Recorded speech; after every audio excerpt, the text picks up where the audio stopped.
ओम नमः शिवाय। भाद्रपद माह के शुक्ल पक्ष की सप्तमी को संतान सप्तमी के रूप में मनाते हैं।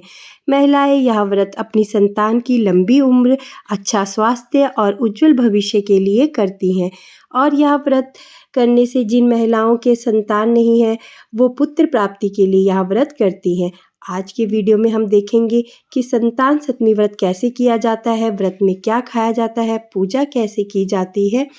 यह पूजा जो होती है वह दिन में की जाती है, तो आप सुबह अपने घर के सारे काम निपटाकर आप दिन में यह पूजा आराम से कर सकते हैं। तो आइए पूजा शुरू करते हैं। सबसे पहले एक चौकी लगा लेंगे। चौकी पर सफ़ेद या पीला कपड़ा बिछा लेंगे। फिर कुछ अक्षत्र और पुष्प लेकर शिव परिवार को वहाँ पर विराजमान कर देंगे। यदि आपके पास कोई शिव परिवार की मूर्ति है तो आप वहाँ भी रख सकते हैं। फिर फ्रेंड्स, हमें संतान सप्तमी का डोरा बनाना है। इसके लिए आपको कलावा लेना है और कलावा के 7 धागे लेने हैं और 7 ही गांठ लगानी है। तो सबसे पहले कलावा के हम 7 धागे ले लेंगे और उस पर फिर 7 गांठें लगाएंगे। फ्रेंड्स, कुछ लोगों के पास चांदी का कड़ा बनवा लेते हैं, तो वो लोग अपने चांदी का कड़ा पहन सकते हैं और कलावा धागे से जो बना हुआ यह धागा है वह यहाँ भी पहन सकते हैं। देखिए फ्रेंड्स, अगर आपके घर में बेटियां हैं तो आप यह धागा या जो चांदी का कड़ा होता है वह अपनी इच्छा के अनुसार अपनी बेटियों को भी पहना सकते हैं। फ्रेंड्स, इस व्रत में हमें डोरे की भी पूजा की जाती है। इसके बाद हमें मिट्टी की मूर्तियों का पूजन करना होता है।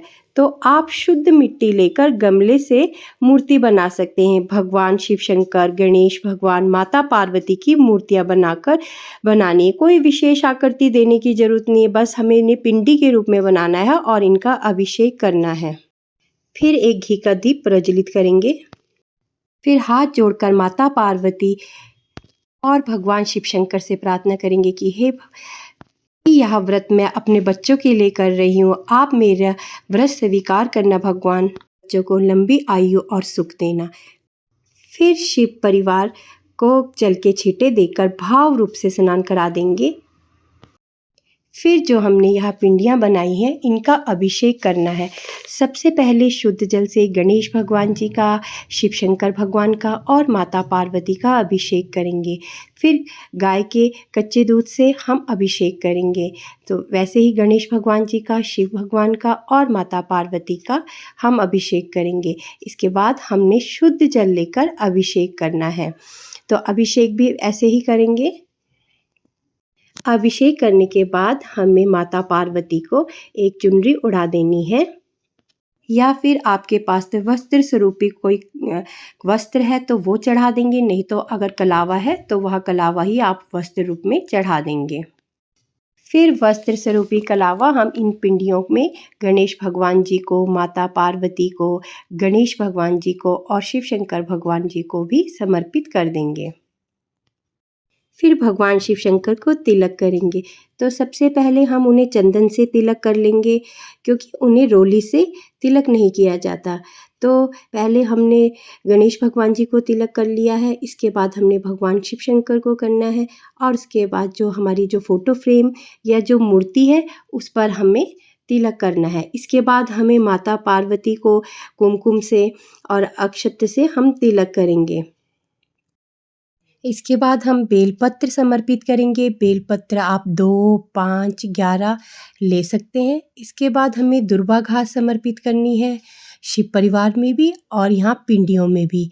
इसके बाद हमें माता पार्वती को श्रृंगार का सामान समर्पित करना है। श्रृंगार के सामान में हम 2, 5, 11 ले सकते हैं। वैसे चूड़ी और सिंदूर सबसे मेन होता है। फिर इसके बाद हमें भोग समर्पित करना है। भोग हमें 2 जगह लेना है, एक भोग माता पार्वती के लिए और एक भोग अपने लिए। इस व्रत में हमें मीठी पूरी बनाते हैं और कोई फल भी ले सकते हैं। फल भी 2 जगह रखने हैं। आप मालपुए, हलवा आदि कुछ और भी बना सकते हैं, बस नमक वाली पकवान नहीं बनाने हैं। बस हमें यह ध्यान रखना है कि जो भी हमने भोग लगाना है वो 2 जगह लगाना है, एक माता पार्वती के लिए, एक अपने लिए। फिर इसके बाद हम एक जल का लोटा लेंगे, क्योंकि जब भी हम भगवान को भोग लगाते हैं तो उसके साथ जल का लोटा रखना बहुत अनिवार्य होता है। और फिर हम कथा सुनेंगे, हाथ में पुष्प और अक्षत रखकर कथा सुनेंगे। कथा का वीडियो मैंने अलग से बनाकर चैनल में डाल दिया है, वहाँ पर जाकर सुन लेंगे, नहीं तो वीडियो बहुत बड़ा हो जाएगा। कथा सुनने के बाद जितने भी फूल और अक्षत हैं भगवान शिव शंकर के चरणों में हम वहाँ समर्पित कर देंगे। फिर थोड़े से पुष्प और अक्षत हम लोटे में भी डाल लेंगे। इसके बाद हमें जो यह लोटा है उसका जो जल है हम सूर्य भगवान को अर्घ देंगे। इसके बाद हमें बहुत ही प्रेम पूर्वक आरती करनी है। फिर बहुत ही प्रेम पूर्वक गणेश भगवान की और भगवान शिव शंकर की हम आरती करेंगे। आरती के बाद जो हमने यह कलावा से जो डोरा बनाया है, संतान संतमी डोरा जो बनाया है, इसको हम अपने सीधे हाथ में पहन लेंगे, या फिर जो आपने चांदी का कड़ा बनाया है वो पहन लेंगे। दोनों का एक ही महत्व है। फ्रेंड्स, यह डोरा हमें 1 दिन के लिए पहन के रखना है, उसके बाद आप चाहे तो इसे उतार लेंगे। इसे अपने सीधे हाथ पर पहनेंगे और जो कड़ा है हमारे पास है उसे भी हम सीधे हाथ पर ही पहनेंगे। इसके बाद फ्रेंड्स देखिए फ्रेंड्स, इस व्रत में नमक का जो खाना होता है बिल्कुल नहीं खाया जाता है। और फ्रेंड्स, जो ये भोग प्रसाद हमने बनाया है मीठी पूड़ी वाला, फल वाला, एक पार्वती माता के लिए और एक हमारे लिए। हमारे लिए जिसने व्रत किया है उसके लिए और एक पार्वती माता के लिए। और जो ये श्रृंगार का सामान है पार्वती माता को स्पर्श कराया हुआ है, ये हमें खुद यूज़ करना है। और जो ये दक्षिणा है वो हमें किसी पंडिताइन को या किसी ननद को हम इसे दान कर देंगे। और जो हमारा ये भोग मिष्ठान है पार्वती माता वाला, वो भी हम अपनी सास को, जेठानी को या ननद को दान कर सकते हैं। और जो ये पिंडियाँ बनी है जिनका अब हमें इनका विसर्जन करना है, तो विसर्जन हम इनका शाम को करेंगे। एक बर्तन ले लेंगे और उसमें जल भरकर इन पिंडियों का विसर्जन कर देंगे। और विसर्जन का जितना भी जल होगा वो सारा हम किसी पौधे में या क्यारी में डाल देंगे। बस यह किसी के पैर में नहीं आना चाहिए और तुलसी के पौधे में नहीं डालना है फ्रेंड्स। और जो यह लोटा है उसका जल हम सूर्य भगवान को अर्घ दे देंगे। और जितना भी श्रृंगार का सामान है हम खुद यूज़ करेंगे।